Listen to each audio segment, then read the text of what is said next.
السلام علیکم ورحمۃ اللہ وبرکاتہ۔ ناظرین کرام، تجوید القرآن کلاسز کا سلسلہ جاری ہے۔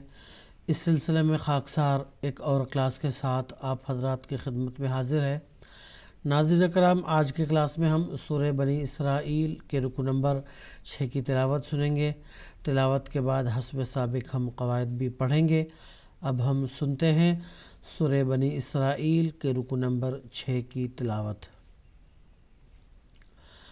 اعوذ باللہ من الشیطان الرجیم، بسم اللہ الرحمن الرحیم۔ وَقُلْ لِعِبَادِي يَقُولُوا الَّتِي هِيَ أَحْسَنُ إِنَّ الشَّيْطَانَ يَنزَغُ بَيْنَهُمْ إِنَّ الشَّيْطَانَ كَانَ لِلْإِنسَانِ عَدُوًّا مُبِينًا۔ رَبُّكُمْ أَعْلَمُ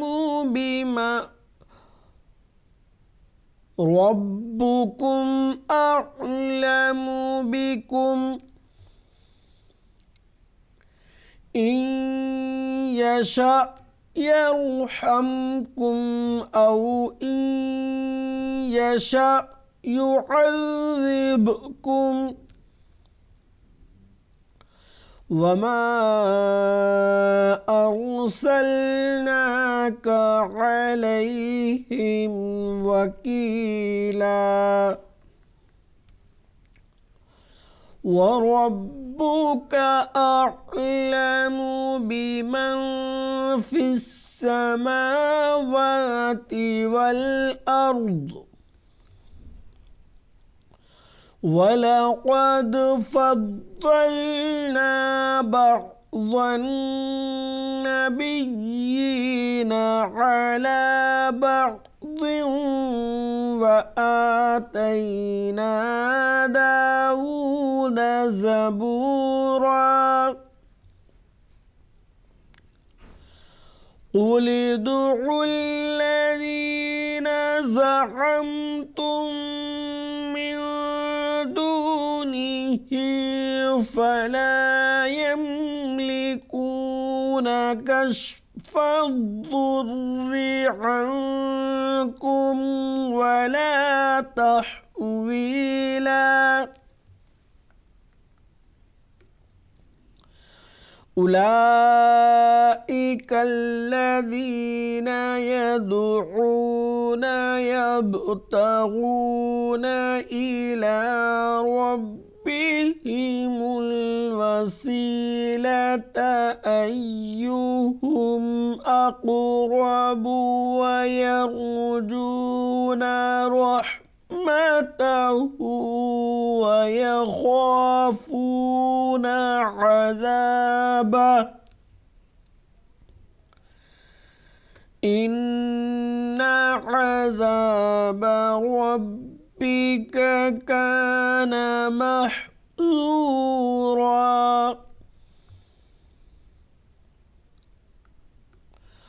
وَإِن مِّن قَرْيَةٍ إِلَّا نَحْنُ مُهْلِكُوهَا قَبْلَ يَوْمِ الْقِيَامَةِ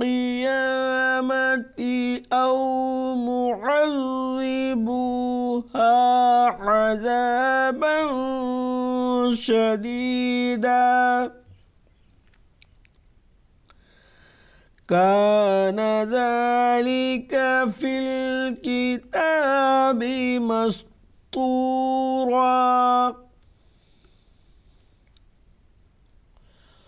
وَمَا مَنَعَنَا أَن نُّرْسِلَ بِالْآيَاتِ إِلَّا أَن كَذَّبَ بها الأولون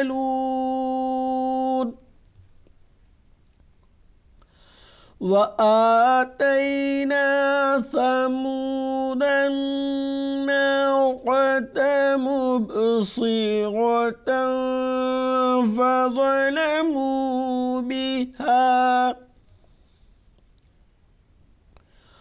وما نرسل بالآيات إلا تخويفا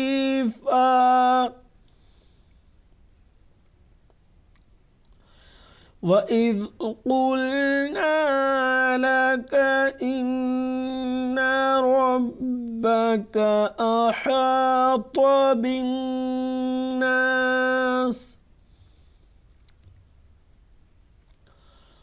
وَمَا جَعَلْنَا الرُّؤْيَا الَّتِي أَرَيْنَاكَ إِلَّا فتنة للناس والشجرة الملعونة في القرآن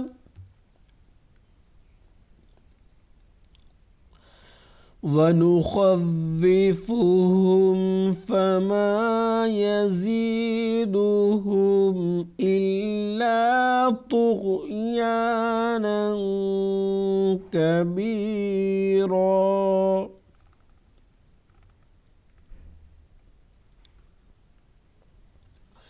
ناظرین اکرام، اب تک آپ سورہ بنی اسرائیل کے رکو نمبر 6 کی تلاوت سن رہے تھے.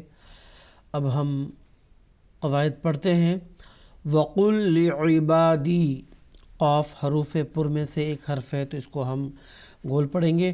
اس کے بعد آگے 2 حروف کا ادغام ہوا ہے، یعنی لام جو ہے، پہلا لام جو ہے دوسرے میں ادغام ہوا ہے.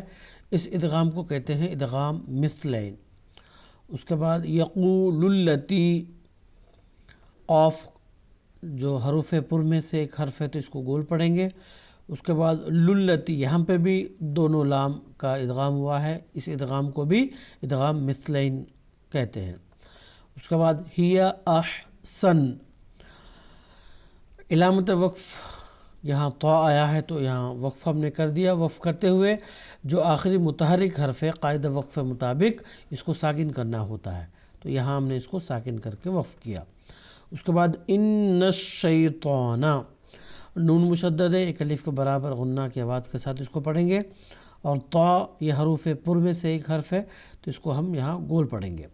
ینزغ، نون ساکن کا یہاں اخفا ہوگا، یعنی نون ساکن کی مکمل آواز کی ادائیگی نہیں ہوگی بلکہ مخفی رہے گی اس کی آواز، اور ایک الف کے برابر غنہ کی آواز یہاں ہوگی. اور زا جو ہے یہ سخت اس کے تلفظ میں صفت ہے تو اس کو سختی کے ساتھ پڑھیں گے. اور غین حروف پر میں سے ایک حرف ہے تو اس کو گول پڑھیں گے. بینہم، علامت وقف طا آنے کی وجہ سے یہاں ہم نے وقف کر دیا. وقف کرتے ہوئے آخری جو حرف ہے پہلے سے ہی یہ اس پر ساکن ہے تو اس میں یہاں پہ کسی قسم کی کوئی تبدیلی کی ضرورت نہیں پڑی. اس کے بعد ان الشیطان، نون مشدد ہے، ایک الف کے برابر یہاں ہم غنہ کی آواز نکالیں گے. اور طا جو ہے حروف پر میں سے ایک حرف ہے تو اس کو ہم گول پڑھیں گے. کانا للانسانی، نون ساکن کے یہاں اخفا ہوگا ایک الف کے برابر غنہ کی آواز کے ساتھ. اس کے بعد عدوا مبینہ، واو پر جو تنوین ہے اس کا ادغام ہو گیا ہے آگے میم میں. ادغام اس وقت ہوتا ہے جب نون ساکن اور تنوین کے بعد حروف یرملون میں سے کوئی حرف آتا ہے. اب یہاں تنوین ہے، اس کے مان بعد یرملون میں سے میم آیا ہے تو ادغام ہوا ہے، اور یہاں ایک الف کے برابر غنہ کی آواز بھی ہوگی. آخر پر علامت وقف آیت آنے کی وجہ سے یہاں ہم نے وقف کر دیا. اور وقف کرتے ہوئے آخری جو حرف ہے اس پر 2 زبر ہیں تو قاعدہ وقف مطابق ایک الف میں تبدیل کر کے مبینہ اس کو ہم نے پڑھنا ہے. تو ناظرین کرام، آج کے کلاس میں بس اتنا ہی. انشاءاللہ اگلی کلاس میں پھر ملاقات ہوگی. السلام علیکم ورحمۃ اللہ وبرکاتہ.